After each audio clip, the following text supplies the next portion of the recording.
जय हिंद दोस्तों, बाबा गुरुकुल चैनल में आप सभी का स्वागत है।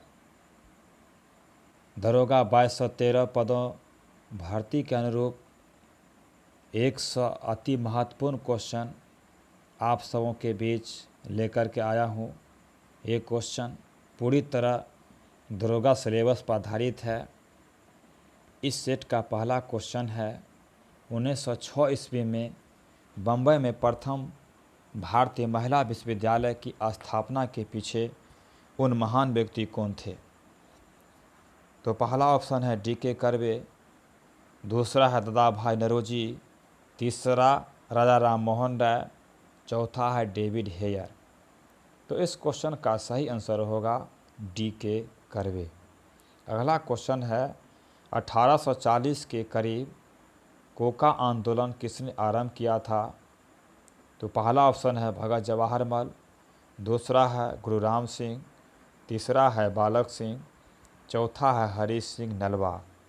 तो इस क्वेश्चन का सही आंसर होगा भगत जवाहरलाल ने 1840 में कोका आंदोलन को आरंभ किया था। अगला क्वेश्चन है बजट प्रस्तुत करने के कितने दिनों के अंदर बजट पारित करना आवश्यक होता है।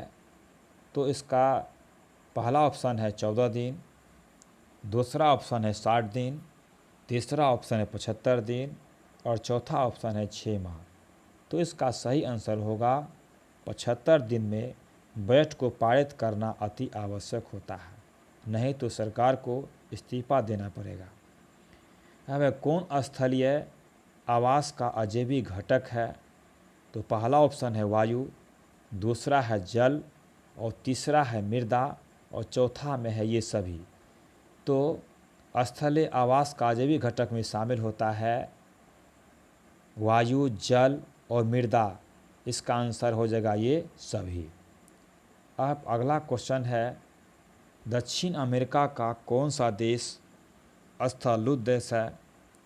तो दक्षिण अमेरिका में दो ऐसे देश हैं जो स्थलुद देश हैं। पहला है बोलिविया और दूसरा है पराग्वे। इस क्वेश्चन के पहला ऑप्शन है उरुग्वे, दूसरा ऑप्शन है पराग्वे और तीसरा ऑप्शन है ब्राज़ील और चौथा है इक्वाडोर। तो इस क्वेश्चन का सही आंसर हो जाएगा पराग्वे। अगला क्वेश्चन है भारत श्रीलंका के बीच अवस्थित है। पहला ऑप्शन है पाक जल संधि, दूसरा ऑप्शन है मन्नार की खाड़ी, तीसरा है ए और बी दोनों और चौथा है न्यूमूर द्वीप।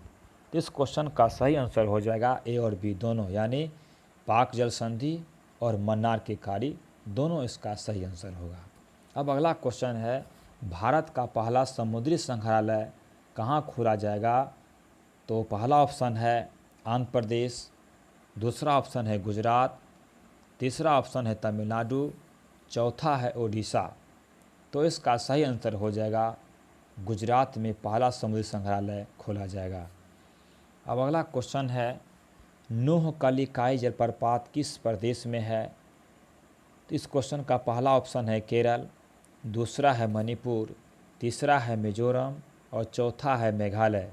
तो इसका सही आंसर हो जाएगा मेघालय। अगला क्वेश्चन है भारत का सबसे गहरा बंदरगाह कौन है। तो पहला ऑप्शन है कांडला, दूसरा ऑप्शन है मुंबई, तीसरा है विशाखापत्तनम और चौथा है चेन्नई। इस क्वेश्चन का सही आंसर हो जाएगा कि भारत का सबसे गहरा बंदरगाह विशाखापत्तनम में है। अगला क्वेश्चन है बिहार के किस ज़िले में काला गेहूं की खेती की शुरुआत की गई है। तो इसमें पहला ऑप्शन है दरभंगा, दूसरा ऑप्शन है मोतिहारी, तीसरा है गोपालगंज और चौथा है पटना। तो इस क्वेश्चन का सही आंसर होगा दरभंगा ज़िले में काला गेहूं खेती की शुरुआत की गई है। अगला क्वेश्चन है भारत के राष्ट्रपति पद के उम्मीदवारों को चुनाव प्रचार हेतु कितना समय मिलता है।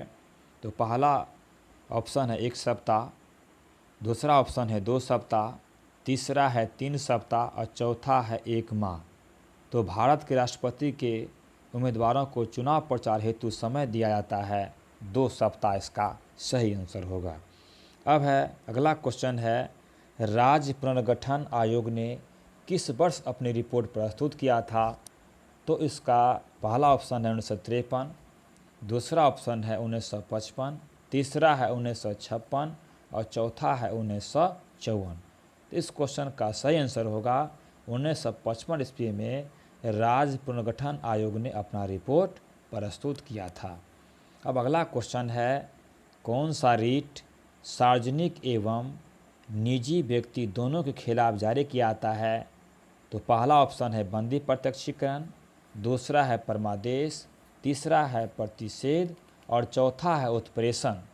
इस क्वेश्चन का सही आंसर हो जाएगा बंदी प्रत्यक्षीकरण रीट सार्वजनिक और निजी व्यक्ति दोनों के खिलाफ जारी किया जाता है। अब अगला क्वेश्चन है, दंकन कृषक राहत अधिनियम किस वर्ष पारित किया गया था? तो पहला ऑप्शन है 1868 ईस्वी में, दूसरा ऑप्शन 1875 ईस्वी में और तीसरा ऑप्शन है 1879 ईस्वी में और चौथा ऑप्शन है 1882 ईस्वी में। इस क्वेश्चन का सही आंसर होगा 1879 ईस्वी में दंकन कृषक राहत अधिनियम को पारित किया गया था। अगला क्वेश्चन है कि बौद्ध संघ में प्रथम विभाजन कब हुआ था? तो पहला ऑप्शन है राजगिरी, दूसरा ऑप्शन है वैशाली, तीसरा है पाटलिपुत्र और चौथा है कुंडलवन। तो इस क्वेश्चन का सही आंसर होगा वैशाली में प्रथम विभाजन हुआ था बौद्ध संघ में। अब अगला क्वेश्चन है, भारत की संविधान सभा ने राष्ट्रीय ध्वज को सर्वप्रथम कब स्वीकार किया गया था? तो पहला ऑप्शन है 26 जनवरी 1947, दूसरा ऑप्शन है 15 अगस्त 1947 और तीसरा ऑप्शन है 24 जनवरी 1950 और चौथा ऑप्शन है 22 जुलाई 1947। तो इस क्वेश्चन का सही आंसर होगा 22 जुलाई 1947 को राष्ट्रीय ध्वज को सर्वप्रथम संविधान सभा द्वारा स्वीकार किया गया था। अब अगला क्वेश्चन है, भारतीय संविधान के किस भाग में संघीय न्यायपालिका का उल्लेख किया गया है? तो पहला ऑप्शन है भाग 2 और दूसरा ऑप्शन है भाग 3 और तीसरा ऑप्शन है भाग 4 और चौथा ऑप्शन है भाग 5।